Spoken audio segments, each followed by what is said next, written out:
I stood on my own front porch, grocery bags cutting into my palms, staring at the note taped to my door. 2 palms. 4 words in my son's handwriting. Sorry, Mom. No room. Just like that. No phone call. No explanation. 3 months ago, Derek had begged me to move into his basement apartment to help with the new baby.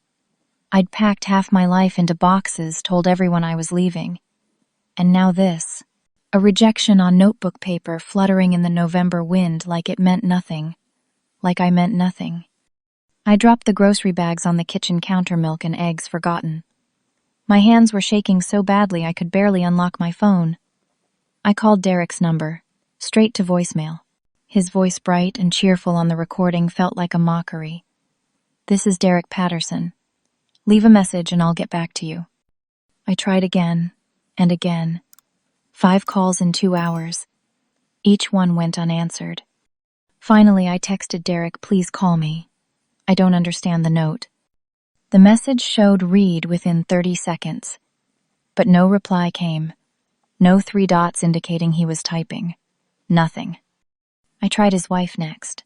Amanda and I had never been particularly close, but we were cordial.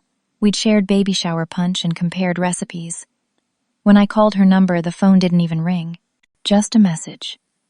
The number you have dialed cannot be reached. I'd been blocked. The realization hit me like cold water. This wasn't a misunderstanding or a miscommunication. This was deliberate, calculated. My son and his wife had cut me off completely, and I had no idea why.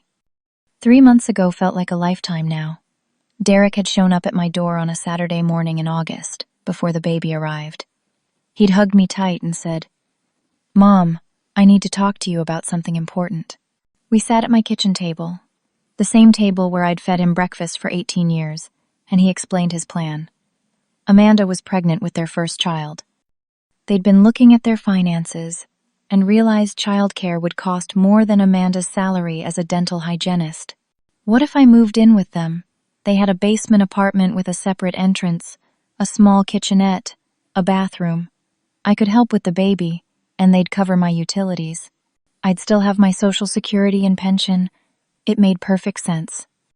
I'd been living alone for 3 years since my husband Gerald passed from a sudden heart attack.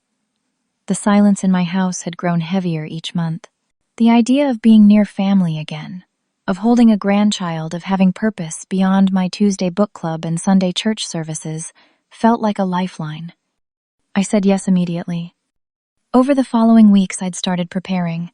I gave notice to Dorothy, Helen, and Fran at our weekly coffee gathering that I'd be moving. They'd been happy for me, if a little sad to lose their 4th at cards. I'd begun sorting through 40 years of accumulated belongings, deciding what to keep, what to donate, what to sell. I'd already packed 8 boxes of kitchen items I wouldn't need, since Derek's basement had only a kitchenette. Baby Timothy arrived in July, a healthy 8-pound boy with Derek's dark hair and Amanda's blue eyes. I'd visited the hospital, held my grandson, felt my heart expand in ways I'd forgotten were possible. Amanda had looked exhausted but radiant. Derek had taken 1,000 photos. I'd bought a stuffed elephant from the gift shop, pale blue with embroidered eyes. The basement apartment was supposed to be ready by November.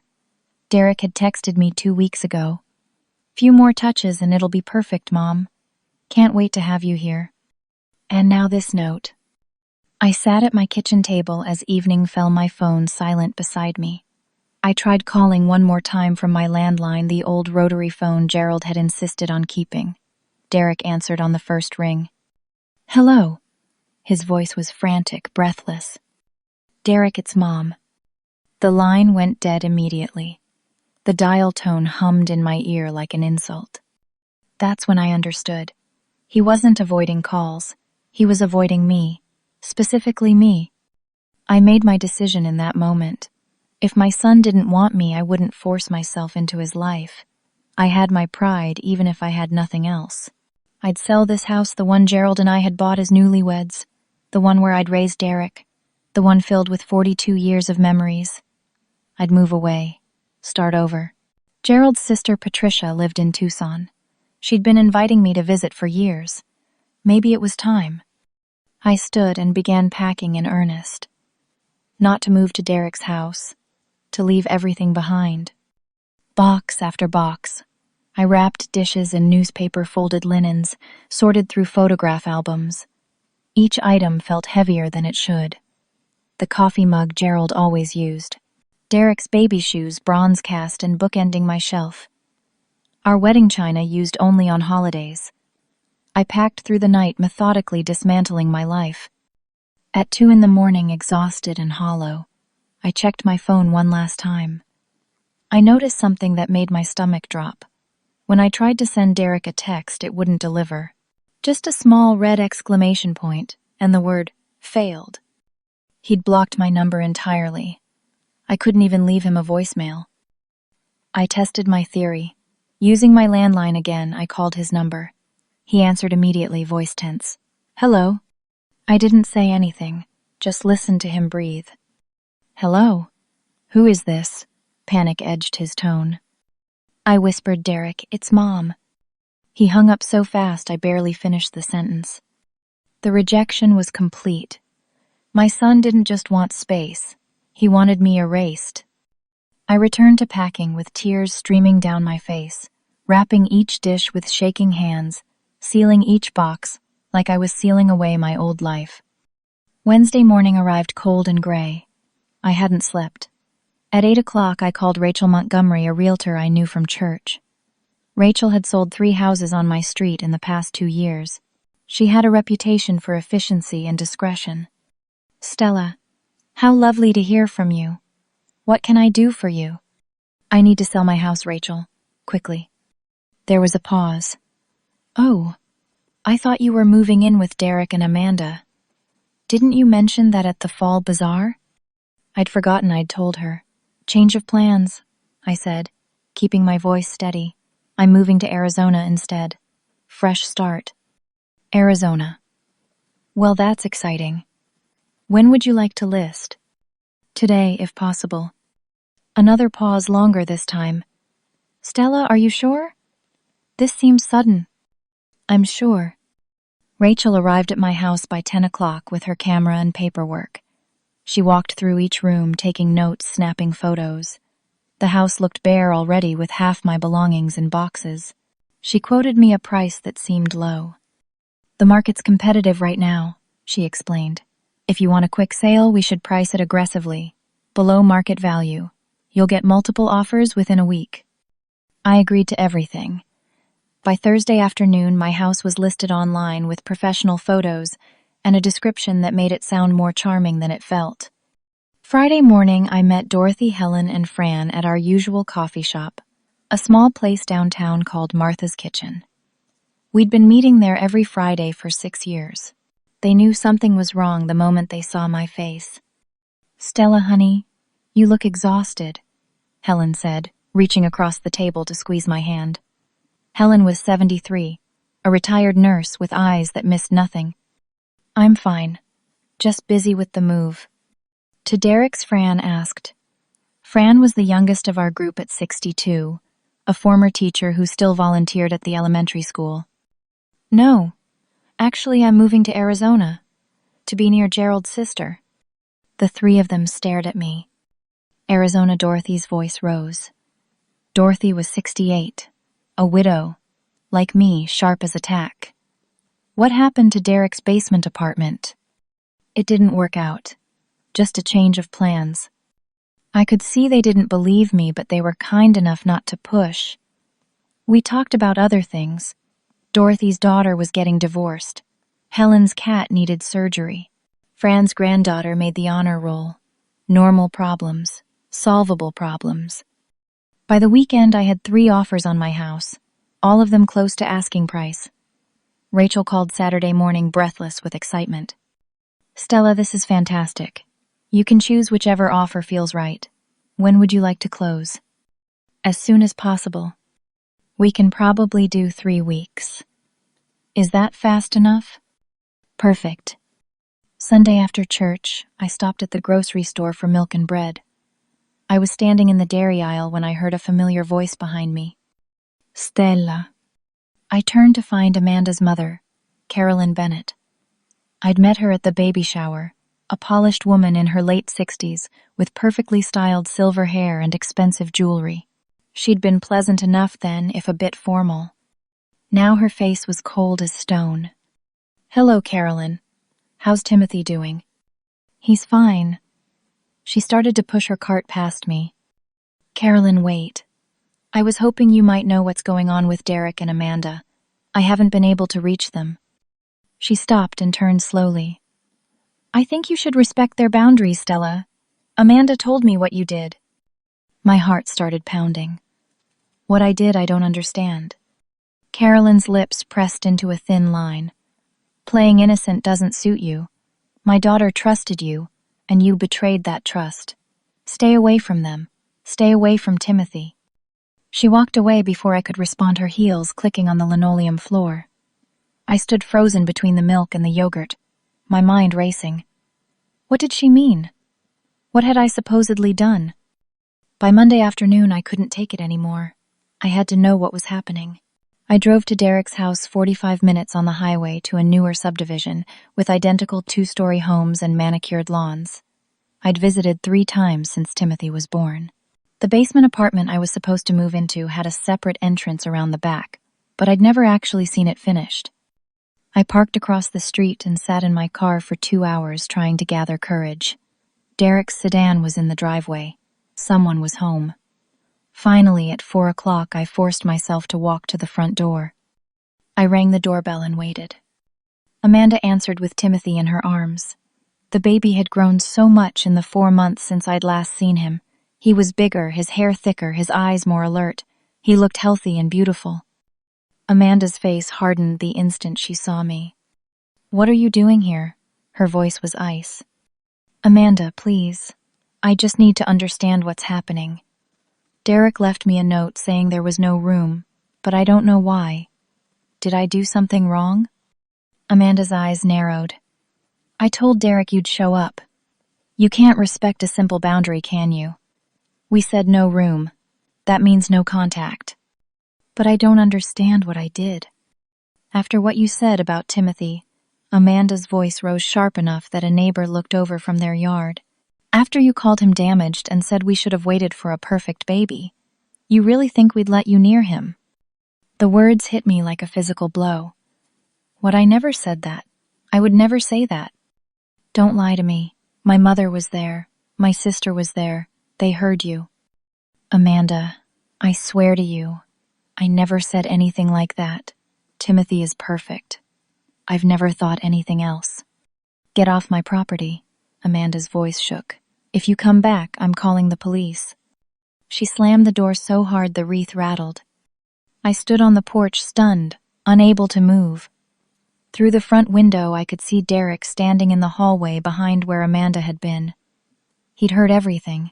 Our eyes met for just a second, before he turned and walked away. My son had listened to his wife accuse me of something horrible, and he'd said nothing. He'd done nothing. He believed I'd called his son damaged. I drove home in a fog. The sky had turned dark and it started to rain. Fat drops that blurred my windshield faster than my wipers could clear them. I could barely see the road through my tears. Tuesday morning, I accepted the highest offer on my house. The buyers wanted to close in 3 weeks. I signed the paperwork with Rachel in my kitchen, barely reading the details. Everything felt distant and unreal. I spent the next few days in a frenzy of downsizing. I called donation centers to pick up furniture. I listed Derek's old bedroom set on Craigslist and sold it to a young couple for $200. I gave away Gerald's tools to Dorothy's son. Box by box, room by room, I erased my life. My friends noticed I was losing weight. At Friday coffee, Helen pulled me aside in the parking lot. "Stella, I'm worried about you. You're not eating. You're not sleeping. Talk to us. Really talk to us." But I couldn't. The shame of what I was accused of, the pain of Derek's rejection, felt too heavy to speak aloud. Wednesday of the following week, I woke to a cold house. The furnace had died sometime in the night. When the repairman came that afternoon, he shook his head. "This furnace is 30 years old, ma'am. It's not worth repairing. You need a replacement." How much? $3,000 for a basic model, installation included. I didn't have $3,000 to spare. My savings were modest. Between Gerald's medical bills before he died and the cost of his funeral, I'd used most of what we'd put away. I lived comfortably on my Social Security and small pension, but there wasn't much cushion for emergencies. Since the house was selling in 2 weeks, I couldn't justify the expense. I bought 3 space heaters instead and wore heavy sweaters. November in Ohio was getting colder every day. Friday morning, I heard water running in my basement. I went downstairs to find a pipe had burst, water spraying everywhere, soaking the concrete floor and the bottoms of my packed boxes. The cold had frozen the old pipes.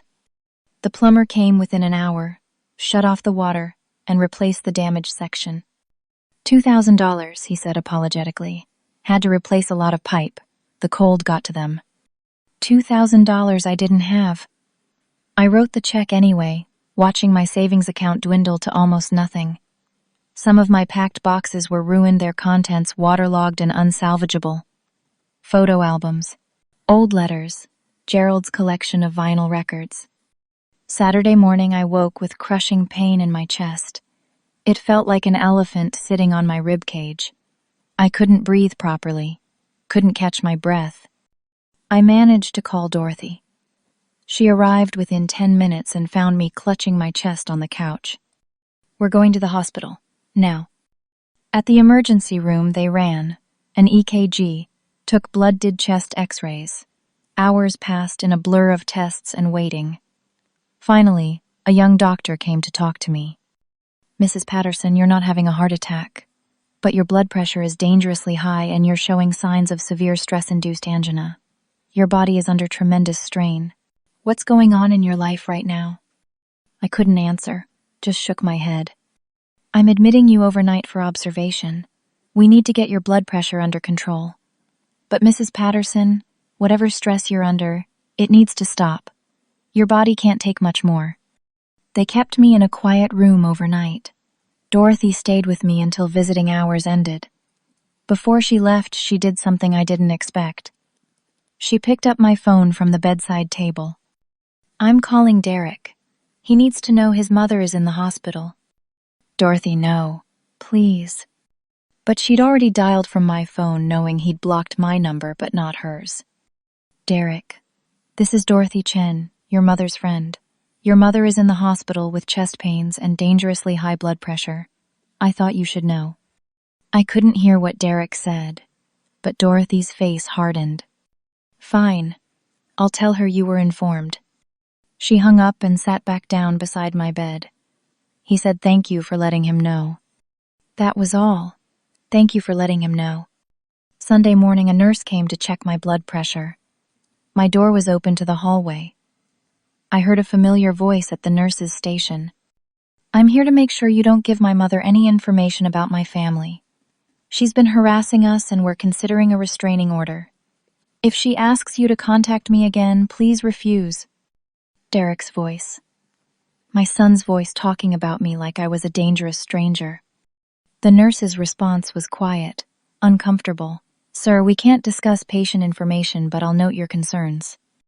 I watched from my bed as Derek walked past my open door. Our eyes met for 3 seconds.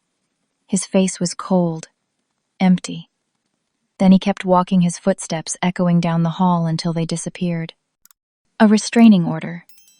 He was threatening a restraining order against his own mother. They discharged me Monday afternoon with blood pressure medication orders to reduce stress and a follow-up appointment I knew I wouldn't keep. I was moving to Arizona. None of this would matter soon. Dorothy drove me home. The house felt colder than ever, even with the space heaters running. The basement still smelled of damp from the burst pipe. That evening, Dorothy, Helen, and Fran showed up at my door with casseroles and determination. We're not leaving until you tell us what's really happening, Helen said, setting a dish of lasagna on my kitchen counter. I broke. The whole story poured out. The note, the accusation, Derek's coldness, the hospital, everything. When I finished, the 3 of them sat in stunned silence. Stella, we've known you for years. Dorothy finally said. You would never say something cruel about a baby. Never. Someone lied to Amanda, Fran added. That's the only explanation. But who, I asked. And why? That mother of hers? Helen said darkly. Carolyn. Did you see how she acted at the grocery store?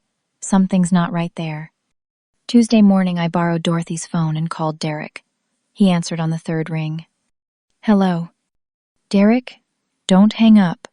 Please, just give me 5 minutes. I never said those things about Timothy. Someone lied to Amanda. Please, just listen. Mom. His voice cracked on the word. Amanda wouldn't lie. She heard it with her own ears. You need to accept what you did, and leave us alone. When did I supposedly say this? I've never been alone with Amanda. I've barely been around her. Derek paused. I could hear him breathing. At the baby shower. In July. Amanda's mother and sister both heard you. The baby shower. I remembered it clearly. A Sunday afternoon at Carolyn's house. A beautiful backyard party with pink and blue decorations. I'd complimented Timothy constantly. Told Amanda what a beautiful baby he was. Brought an expensive gift. A handmade quilt I'd spent weeks sewing. Derek. I said nothing negative at that shower. I loved Timothy the moment I saw him. You have to believe me. Before he could respond, I heard Amanda's voice in the background. Hang up. She's manipulating you. Mom, I have to go. And please stop calling from other people's phones. It's not fair to them. Wait. Derek, Rachel, the realtor, called you. Yes. Asking about the neighborhood. Mom, why are you selling your house? Because you said no room. I'm moving to Arizona, to Patricia's. The silence stretched so long I thought he'd hung up. You're leaving Ohio. His voice sounded strange, almost frightened. What else am I supposed to do? You don't want me here. Amanda's voice again, sharper. Derek, hang up that phone right now. The line went dead. Wednesday brought a new disaster. The buyer's home inspector found extensive black mold in my basement from the burst pipe. The inspection report was 5 pages long and damning. The mold had spread faster than anyone anticipated, hidden behind the old paneling. Rachel called me with the news. The buyers are demanding you either remediate the mold before closing or reduce the price by $15,000. Remediation costs about $12,000. So, either way, it's expensive.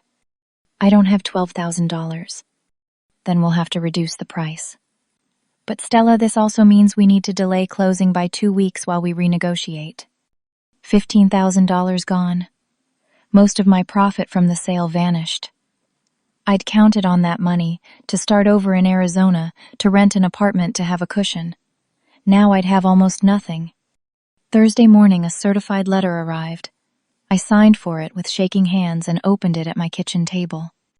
The letterhead read Bennett and Associates Attorneys at Law. The letter was brief and formal. Derek Patterson and Amanda Bennett Patterson were formally requesting that I cease all contact with them and their minor child Timothy Gerald Patterson. I was to stop coming to their residence, stop calling from alternate phone numbers, stop any and all attempts at communication. While this was not yet a restraining order, failure to comply would result in legal action. My own son was threatening to take me to court. I sat at the table until the sun went down, holding that letter, reading it over and over. The words blurred together. Cease all contact. Legal action. Restraining order. Friday afternoon, my phone rang. Unknown number. I almost didn't answer, but something made me pick up. Mrs. Patterson. A young woman's voice, nervous and quiet. Yes. This is Lauren, Amanda's sister. I need to talk to you. My heart started pounding. Lauren, what is it? I can't do this anymore. Mrs. Patterson, my mother told Amanda that you said those things about Timothy. You didn't say them. I was there at the shower. I heard every conversation you had. You were nothing but kind. You spent half an hour telling Amanda how beautiful Timothy was. My mother made it all up. I couldn't breathe. Why? Why would she do that? She thinks you're too involved in their marriage. She wanted Amanda to cut you off so she could be the only grandmother involved. I tried to tell Amanda the truth last week, but she won't listen to me. She believes Mom over me. And now Mom's threatening to cut me off if I don't support her story. My parents pay for my graduate school. If they cut me off, I can't finish my degree. Mrs. Patterson, I'm so sorry. I don't know what to do. I just thought you should know the truth. Lauren, please. You have to tell Derek. You have to make them understand. I tried. Amanda won't listen. She thinks I'm jealous or trying to cause trouble. I don't know what else to do. I just wanted you to know that you didn't do anything wrong. You didn't deserve this. In the background, I heard a sharp voice. Lauren, hang up that phone right now. Carolyn. I have to go, Lauren whispered. I'm sorry. The line went dead. I tried calling back immediately. The number was already blocked. I searched for Lauren on Facebook. Her account was deactivated. I knew the truth now, but I had no way to prove it, and the person who could help me was being silenced by the same woman who destroyed my relationship with my son. I spent the weekend in agony. I knew Carolyn had lied. I knew I was innocent, but Lauren was being threatened into silence, and Derek wouldn't believe me. Monday morning, I wrote another letter to Derek. My handwriting was shaky, but I kept it clear and simple. Derek, Amanda's sister Lauren called me.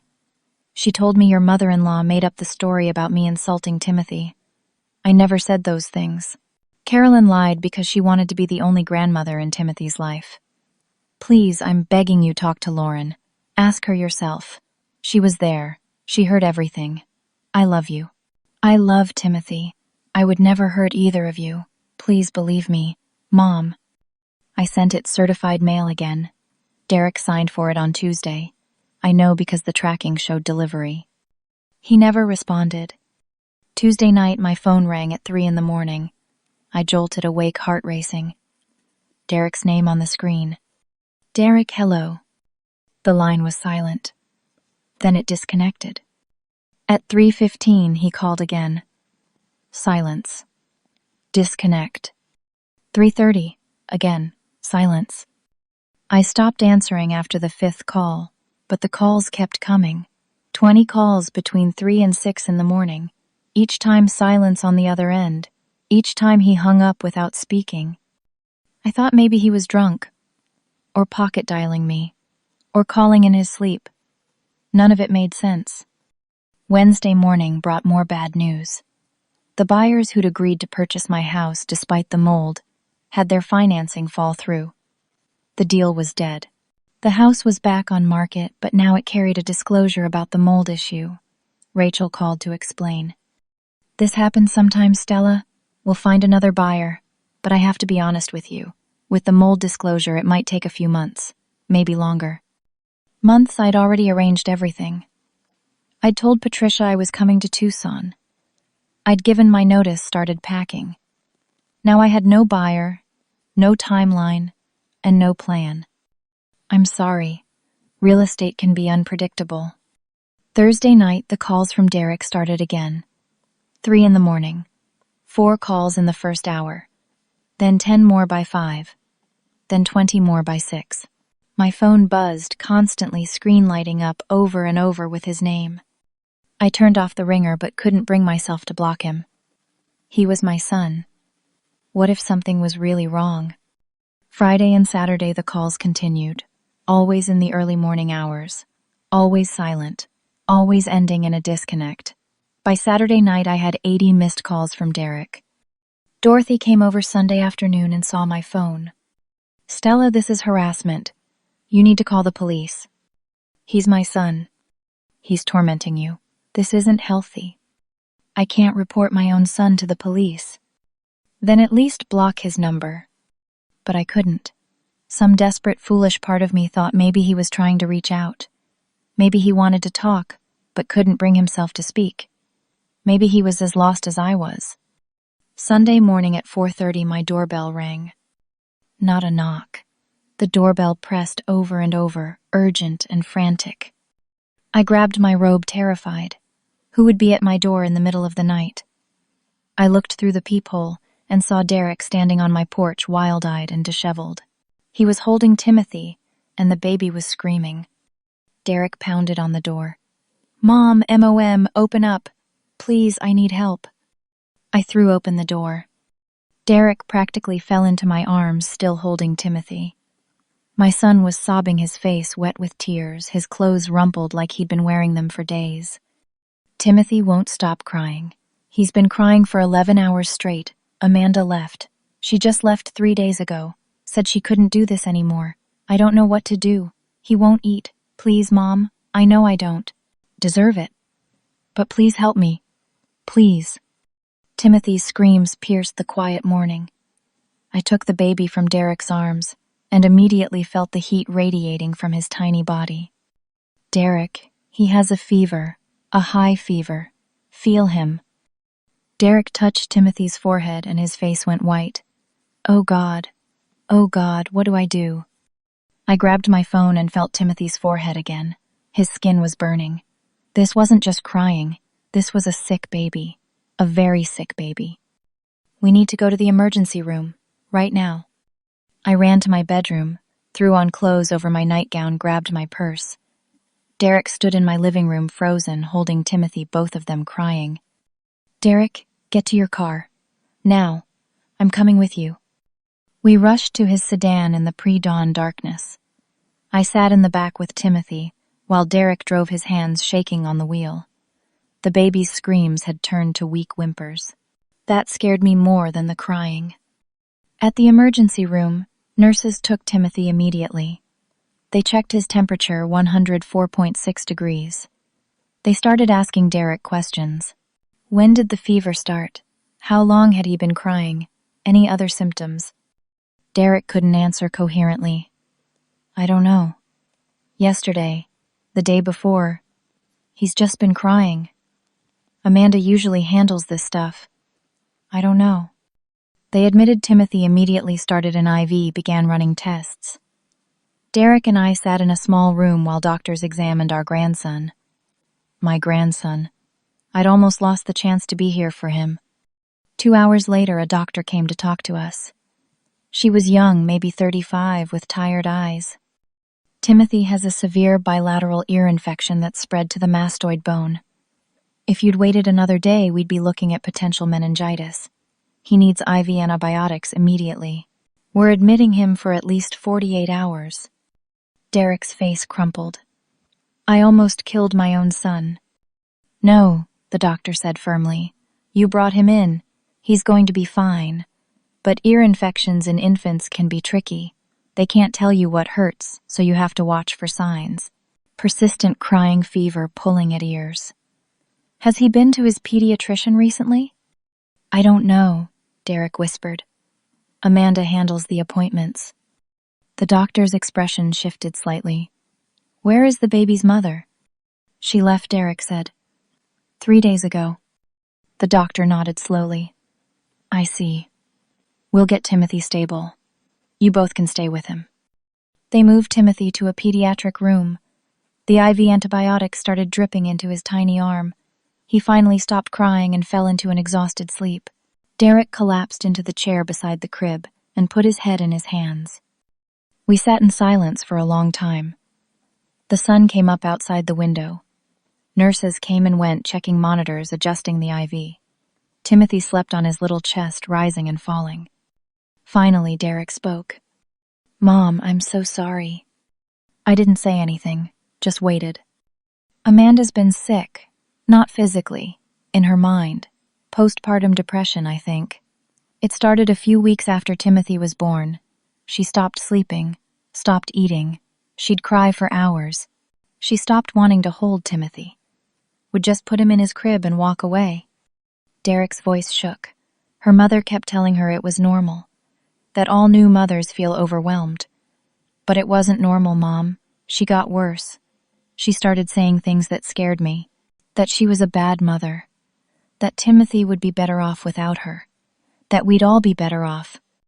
"Did you get her help?" "I tried. I begged her to see a doctor. But Carolyn kept saying no, that Amanda just needed support from family. Carolyn would come over every day, take over with Timothy, tell Amanda to rest. It seemed like it was helping at first. But then Carolyn started saying other things. Derek looked at me with red, swollen eyes. She told Amanda that you'd said terrible things about Timothy at the baby shower, that you'd called him damaged, that you'd said we should have waited for a perfect baby. Amanda was so fragile, Mom. She believed it instantly, said it confirmed what she'd been feeling, that everyone thought she had a broken baby. But Timothy isn't damaged. He's perfect. I know, but Amanda couldn't see that. The depression twisted everything, and Carolyn kept feeding into it, kept saying she was the only one who really understood, the only one who could help. She convinced Amanda to cut you off completely. And you let her. Derek flinched. I didn't know what to do. Amanda threatened to leave if I contacted you, said she'd take Timothy and I'd never see him again. I was terrified, Mom, so I went along with it. I let Carolyn control everything. I let her write that note and leave it on your door. I let her block your number. I let her poison Amanda against you. I was a coward. He started crying again, deep sobs that shook his whole body. 3 weeks ago, Amanda's depression got even worse. She stopped getting out of bed, stopped showering. I had to call in sick to work to take care of Timothy. Carolyn came over, but instead of helping Amanda, she just kept saying you were the problem, that Amanda needed to protect herself and the baby from your toxic presence. Derek, I've never been toxic to anyone. I know. I knew then too. But I didn't know how to fix it. And then 4 days ago I came home from work and Amanda was gone. Just gone. She'd packed a bag and left a note saying she couldn't do this anymore, that she was going to stay with her mother, that she needed space from me and Timothy. She left her baby. Her depression was that bad, Mom. She couldn't cope anymore. I called Carolyn. Carolyn said Amanda was safe but needed time, said I should respect that. So I've been alone with Timothy for 4 days, trying to work remotely, take care of him, keep the house running. I haven't slept more than 2 hours at a time. Timothy's been crying constantly and I didn't know why. I thought it was just stress that he missed his mother. I didn't realize he was sick. Derek wiped his face. Last night he'd been screaming for 11 straight hours. I was losing my mind. I started calling you, over and over, but I couldn't make myself talk when you answered. I was too ashamed, too afraid you'd hang up on me. So I kept calling and hanging up. 80 calls, Mom. I called you 80 times, and I couldn't say a single word. Why did you finally come to my house? Because I realized I was going to lose him if I didn't. Timothy was burning up. He wouldn't eat. I couldn't make him stop crying. And I knew the only person in the world who could help me was you. The person I'd treated like garbage. The person I'd let Carolyn destroy. I showed up at your door knowing you had every right to slam it in my face. But you didn't. You helped me anyway. I reached over and took his hand. Of course I did. You're my son. Derek squeezed my hand so hard it hurt. There's more you need to know. I've lost a major client at work because I've been too distracted. I'm behind on the mortgage by 2 months. We might lose the house. I used all our savings for medical bills. We have high deductible insurance. I don't have money for childcare when I go back to work. And Carolyn is threatening to sue for grandparent custody if I let you near Timothy. What? She called me yesterday, said if I contacted you or let you near Timothy, she'd prove I'm an unfit parent and take him. Derek, she can't do that. She's a lawyer, Mom. She knows how to make things sound bad. She'll say Amanda left because of me, that I let Timothy get sick, that I'm not capable of caring for him alone. And she'll be right. Look at me. I almost killed my son because I didn't know he had an ear infection. Timothy stirred in his sleep, made a small sound, then settled again. His fever was already starting to come down. The antibiotics were working. Derek, we'll figure this out. But first you need to sleep. You need to eat, and Timothy needs to get well. He nodded, exhausted. Within minutes he was asleep in the chair, his head tipped back at an awkward angle. I sat with my grandson watching him breathe, feeling the weight of everything that had happened settle onto my shoulders. My son was drowning. His marriage was broken. His mother-in-law was threatening legal action. And I was the only person left who could help. Tuesday afternoon, Derek woke with a start when the door opened. Amanda walked in with Carolyn right behind her. Amanda looked terrible. Her hair was unwashed, her clothes wrinkled. She had dark circles under her eyes and her skin was gray. But when she saw Timothy in the hospital crib, her face transformed with relief. Then she saw me holding Timothy's hand, and the relief turned to horror. "Get away from my son!" she screamed. Derek jumped up, putting himself between us. "Amanda, stop. Mom saved Timothy's life." "Derek, how could you?" Amanda's voice broke. "I told you never to contact her. After everything she said after she called our baby damaged." She never said that, Derek said firmly. "And we're going to talk about that. But right now, Timothy is sick. He has a severe ear infection. He needed IV antibiotics. If Mom hadn't helped me get him here, he could have gotten meningitis." Carolyn stepped forward, her face hard. "Amanda, we need to call the police. She's violated the no-contact request. Derek, you need to back me up on this, or I'll make sure Amanda files for divorce and sole custody." Something in Derek's face changed. He turned to Carolyn, and I saw my son, really saw him for the first time in months. The fog of fear and manipulation had lifted. "You did this," Derek said quietly. "Lauren told me everything yesterday. She called me crying, confessing. You made up those lies about my mother.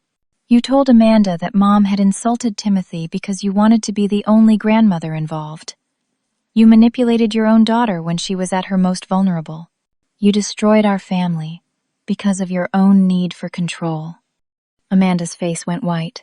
"What, Mom? What is he talking about?" "Lauren is a liar," Carolyn said quickly. "She's always been jealous of you, Amanda. You know that." "No," Derek said. "Lauren was terrified. You threatened to cut her off financially if she told the truth. You've been holding her graduate school tuition over her head. But she couldn't live with the lie anymore. She told me everything. How you made up the conversation at the baby shower. How you coached Amanda to believe it. How you've been feeding Amanda's depression instead of helping her get treatment because it made her dependent on you." Amanda turned to her mother, and I watched her face crumble. "Mom, is this true?" Carolyn's mask slipped. Just for a second, I saw rage flash across her face. Then she smoothed it away. "Amanda, honey, you're not well. You know Derek's mother said those things. I was protecting you." "When exactly did she say them?" Derek demanded. "What time? Where were you standing? What were her exact words?" Carolyn faltered. "It was at the shower, July, in the afternoon." "Where?" "The backyard, the living room, the kitchen. Who else was there?" "I don't remember every detail, Derek. It was months ago." "You don't remember because it never happened." Derek's voice was steel. "My mother spent that entire party complimenting Timothy. I have photos. Time-stamped photos of her holding him smiling, surrounded by people." "When exactly did this conversation happen?" "I don't have to justify myself to you," Carolyn snapped. Amanda had started crying, silent tears running down her face. "Oh my God, what have I done?" She turned to me, and I saw the moment she understood. The lies, the manipulation, the months of pain we'd all suffered. "I am so sorry," Amanda whispered. "Mrs. Patterson, I can't believe what I've done to you. You must hate me." I stood and walked to her slowly. "I don't hate you, Amanda. You were sick and someone you trusted used that against you. But we need to get you real help now. Not from your mother, from actual doctors." Amanda nodded, still crying. She looked at Timothy sleeping in his crib. "I've been such a terrible mother." "No," I said firmly. "You've been a sick mother. There's a difference. Postpartum depression is an illness. It's not a weakness or a failure. But you need treatment, real treatment." Carolyn tried once more. "Amanda, don't listen to her. She's manipulating you, can't you see? Amanda turned to her mother with devastation in her eyes. Get out. What? Get out of this room. Get out of the hospital. Get out of my life. You used my illness to control me. You destroyed my relationship with Derek's mother. You almost cost me my family. Get out. Carolyn's face twisted with rage. You're making a mistake. You'll come crawling back when you realize you can't handle this without me. Get out. Amanda's voice rose. Now. A nurse appeared in the doorway. Is everything all right? Please escort this woman out, Derek said. She's not welcome here. Carolyn left her heels clicking sharply on the floor, her back rigid with fury. The door closed behind her. Amanda sank into a chair and put her head in her hands. What have I done? What have I done? The hospital social worker came within an hour of Carolyn's departure. Her name was Janet Rivera, a kind woman in her 50s who specialized in postpartum mental health. She sat with Amanda for an hour, while Derek and I waited outside with Timothy, who was starting to wake up and look more alert. When Janet emerged, she spoke to all three of us. Amanda needs intensive outpatient treatment for postpartum depression and anxiety. I'm recommending a psychiatrist, a therapist, and a support group specifically for new mothers struggling with mental health. This is treatable, but it requires commitment and time. Whatever she needs, Derek said immediately. I'll also recommend family therapy for the two of you. You've been through significant trauma. You'll need help rebuilding trust and communication. Amanda emerged from the room, her eyes red but somehow clearer than I'd seen them in months. She walked straight to me. Mrs. Patterson, I need to say this while I have the courage. I believed lies about you because I was sick, and I let someone manipulate that sickness. I cut you off from your grandson. I let Derek send you that awful note. I blocked you, threatened you with legal action, stood by while you were harassed. I have no right to ask for forgiveness. But I am so sorry. I took her hands in mine. Amanda, you were ill. Your mother took advantage of that. But we can fix this. We can rebuild. But only if you get help. Real help. I will. I promise. Over the next week, Amanda started intensive outpatient therapy 3 times a week. A psychiatrist prescribed medication for her depression and anxiety. She joined a support group, where for the first time she met other mothers struggling with the same darkness. I moved temporarily into Derek and Amanda's house. The basement apartment was indeed beautiful, just as Derek had described. But I didn't stay there. I took the guest room on the main floor, close enough to help, but far enough to give them space. Timothy came home from the hospital after 2 days, his fever gone, his ear infection responding well to antibiotics. He still needed 10 days of medicine and close monitoring, but he was going to be fine. Derek returned to work after 2 weeks of family medical leave. I took over primary care for Timothy during the day. Amanda focused on her treatment and slowly, carefully began to reconnect with her son. The first time she held him without crying, without that look of panic in her eyes, we all wept with relief. The mortgage situation was dire. Derek was 2 months behind nearly $8,000. I sold some jewelry Gerald had given me over the years, pieces I'd been saving but didn't need. That gave Derek enough to catch up on 1 month. He worked out a payment plan with the bank for the rest. 1 week after the hospital, I called Carolyn. We met at a neutral location, a coffee shop downtown. She arrived perfectly, put together as always, but there was a brittleness to her composure. What do you want? She asked coldly. I want you to understand what you've done, I said calmly. You almost destroyed your daughter's family. You used her mental illness to control her. You lied about me to isolate her from support. You need to decide, Carolyn, do you want a relationship with your daughter and grandson, or do you want to be right? I was protecting her. From what? From love, from family, from support, from being hurt, from being disappointed, from being let down. By me. Carolyn's facade cracked slightly. By everyone. Amanda has always been fragile. I've always had to protect her. You weren't protecting her. You were controlling her. And you need to get help for that, just like she's getting help for her depression. If you want any relationship with Timothy, you need therapy. You need to admit what you did. You need to apologize to your daughter. And if I don't, then you'll lose them. Completely. Derek and Amanda have agreed no unsupervised contact with Timothy until you've addressed your behavior. No manipulation. No lies. Truth or nothing. Carolyn stared at me with cold eyes. You think you've won. This isn't about winning. This is about a family surviving. You can be part of that survival or not. Your choice. She stood up and left without another word. 3 days later, Carolyn called Amanda. According to Amanda, her mother cried for the first time in her memory. Admitted she'd lied. Admitted she'd been controlling.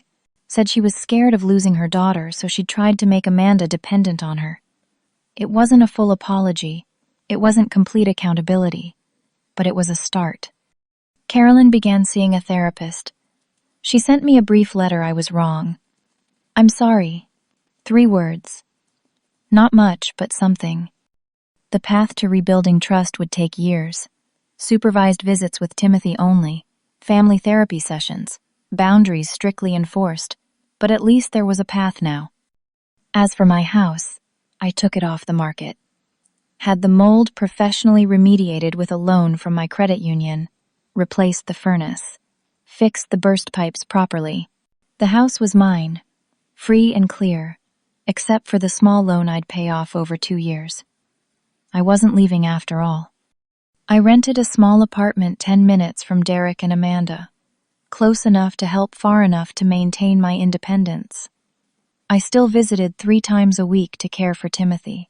Still had dinner with them every Sunday. But I had my own space, my own life. Dorothy, Helen, and Fran were overjoyed I was staying. At our Friday coffee gathering 2 months after everything fell apart and came back together, Helen raised her cup. To Stella, the strongest woman we know. I'm not strong, I said. I just love my family. That's what makes you strong, Dorothy replied.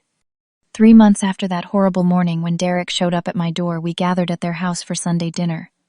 Timothy was 9 months old now, healthy and happy. He'd started to crawl, pulling himself across the floor with determined little hands. Amanda was doing so much better. She laughed now. Really laughed. She held Timothy without that look of fear. Derek had gotten a new client, a big contract that stabilized their finances. They'd caught up on the mortgage. Things weren't perfect, but they were getting better. After dinner, Amanda pulled me aside while Derek did dishes and Timothy played on the floor. You saved us, she said quietly. After everything I did to you, you saved us. That's what mothers do, I said. We love even when it hurts. We show up even when we're not wanted. Because family isn't about being perfect. It's about being present. But how? How did you find it in yourself to help me after what I did? Because I saw you drowning, Amanda. I saw my son drowning, and I saw my grandson sick and suffering.